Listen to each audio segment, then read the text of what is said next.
Hi everyone, how are we doing? Whoa, thanks one person. That was really super encouraging. How amazing is that choir? And that bit at the end when they all marched off, it's like that bit when they go to like the elite level competition in Pitch Perfect, wasn't it? With that really efficient choir. You would win. That was so much better. Hi, my name's Mark. I'm the vicar here, and it's just such a joy. If you're new to church, if you don't normally come to church, you're just so welcome.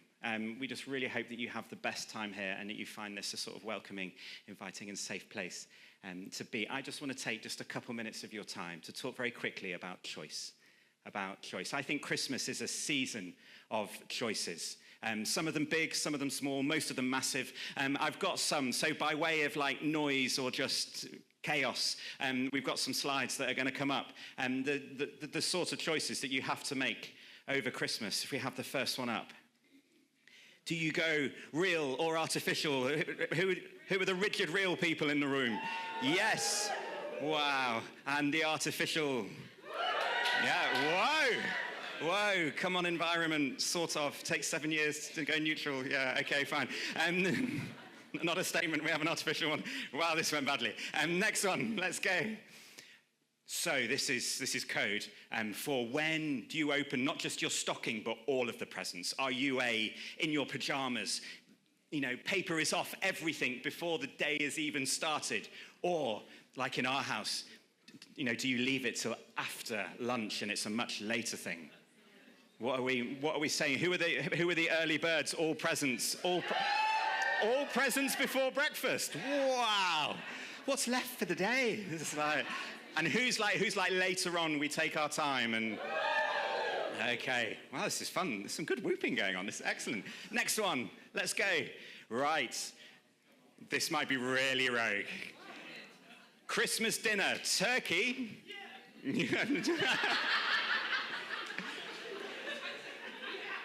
Or anything else. Do you get one of those fancy salmons? Do you do like Gordon Ramsay's beef Wellington? Like, whoop for turkey. Whoop for consistently anything else. Really? Wow, this is great. I'm learning so much. But we're coming into land. We won't whoop all afternoon, I promise. What is the next one that we've got? Oh. Yorkshire puddings with your roast or no Yorkshire puddings with your roast? Now, no Yorkshire puddings. Whoa. It's not with Christmas dinner. Okay, so by way of whoop, yes, Yorkshire puddings with your Christmas dinner. And who's going to help Zoe out with no Yorkshire puddings with your Christmas dinner? You see, this is interesting. I think, I'm now yes. It's a bit embarrassing because my parents are over there, but I was brought up in a Yorkshire puddings were completely correlated with roast beef. If you're roasting any other animal, no Yorkshire pudding for you. I don't understand, because it goes really well with all... Anyway, we've moved on now, and we have it. Is that all the slides, or are there more things? Yes! Oh no, there's loads more. I think we've got 2 more. After your meal with your Yorkshire puddings or no Yorkshire puddings, do you go for a wintry walk, or do you go for food coma on the sofa? Who's for wintry walk? Who's for food coma? Wow, okay, we know how everyone's days are panning out. Is that the end or are there more? Yes, there's one more. Yes, okay, so what is the Christmas film of your choice? Is it the concerning safeguarding nightmare with the small boy left at home? Home Alone 2, they do it again. How? Anyway, is it Love Actually? Is it Elf? Is it Die Hard? Yes, the greatest Christmas movie of all time. So is it any one of these 4 or something that I've not mentioned? Any one of these 4? Yeah. Something that I've not mentioned? What are the ones that I've not mentioned? Elf is there. Elf is there. Thank you all for your participation. The choices that we make sort of describe who we are. They explain our personality and our character underneath.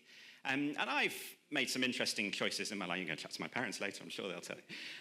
And one of the most interesting sort of seasonal present-related choices that I ever made was the first time I went on holiday with my then girlfriend, now wife's parents. They very kindly, I think not really what they wanted to do, but what my then girlfriend, now wife, had convinced them to do, took me on a sort of festive skiing holiday. Over this time period, it was Joe's birthday. And so I'd brought, of course, as you do, when someone's paying for a skiing holiday, I at least brought her a present, which I wanted to do anyway.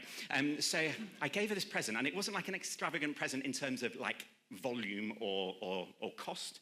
It was just one of those very, very well thought out presents, because I quite like presents. And so our second date, I promise this isn't like me not trying to look cool, but we went to the Warehouse Project. Back in the day, it was like 15 years ago, and it was a different venue.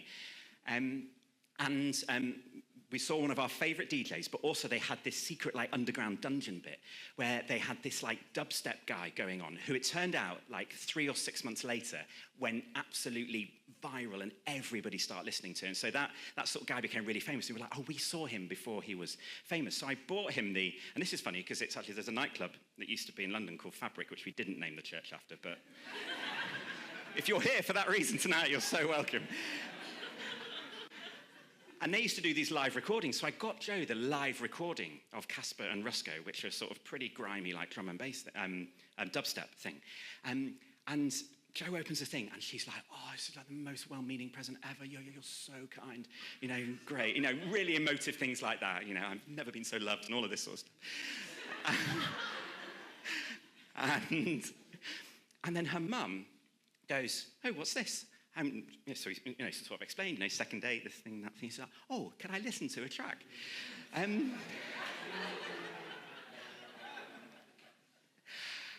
so I sort of scanned the back, and for some reason, I'm assuming my brain just decided to stop working for a second. I went, oh, I think I recognize one of these, and I think it's not quite as bad as the other ones. So a track called Cockney Thug. Please don't listen to it when you go home, because you will lose anything positive that you've taken from this thing. Ideally, I would play it to you, but it's completely inappropriate.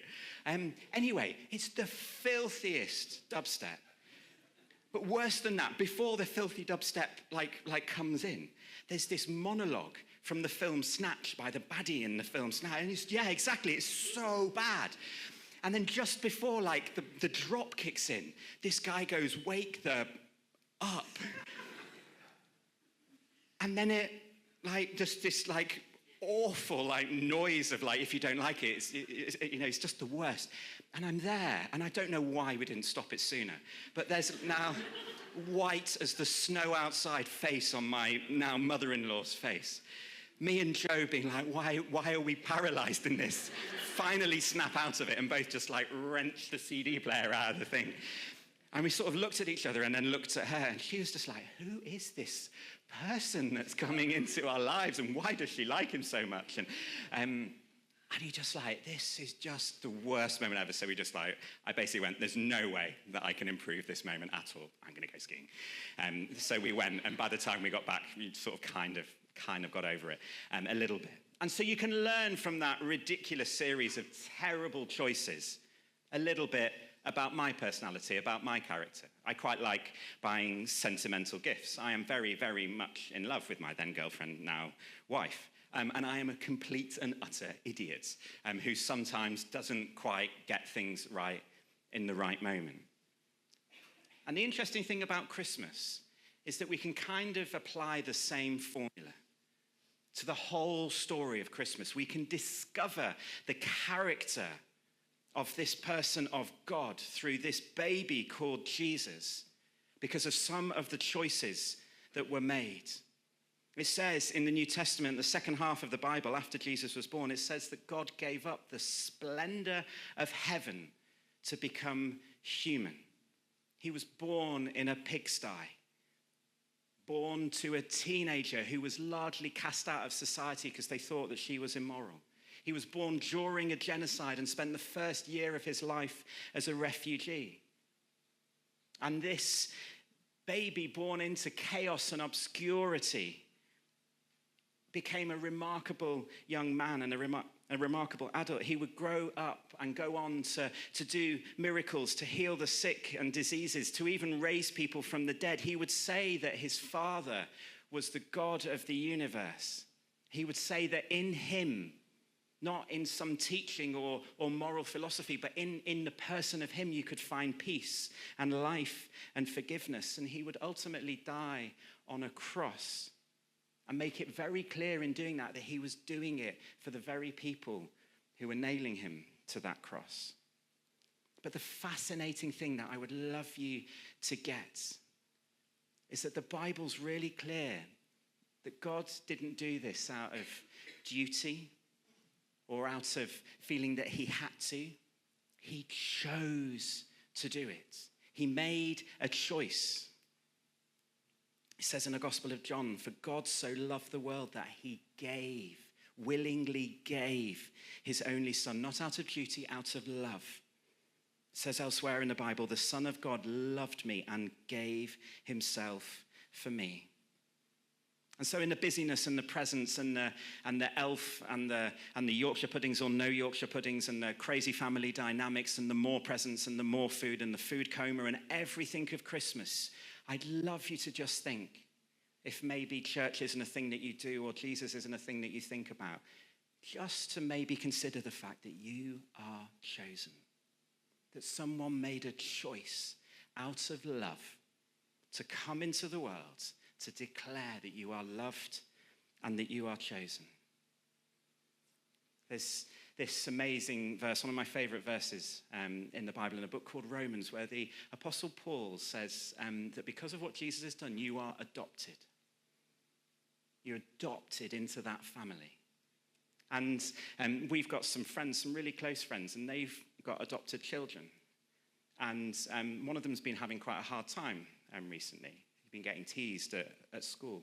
And they've got this beautiful way of explaining it to him.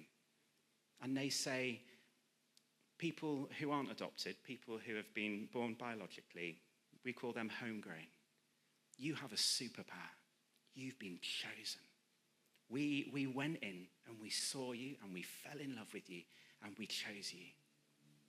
And at Christmas, when we look at that baby Jesus, that seemingly insignificant thing being born into chaos, that is the God of the universe saying the exact same thing, saying, I saw you, I looked at you, I loved you, and I chose you. So we're just going to take a moment now. The band are going to come up. They're going to do their orderly sort of marchy thing, like from Pitch Perfect. And they're going to come up and they're going to sing this song that maybe many of us have heard before, a song called Silent Night.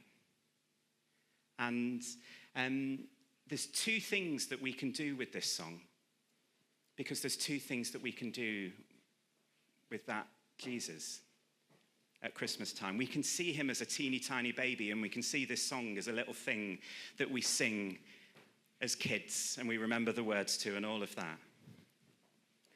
Or we can see this song as speaking to a much deeper truth.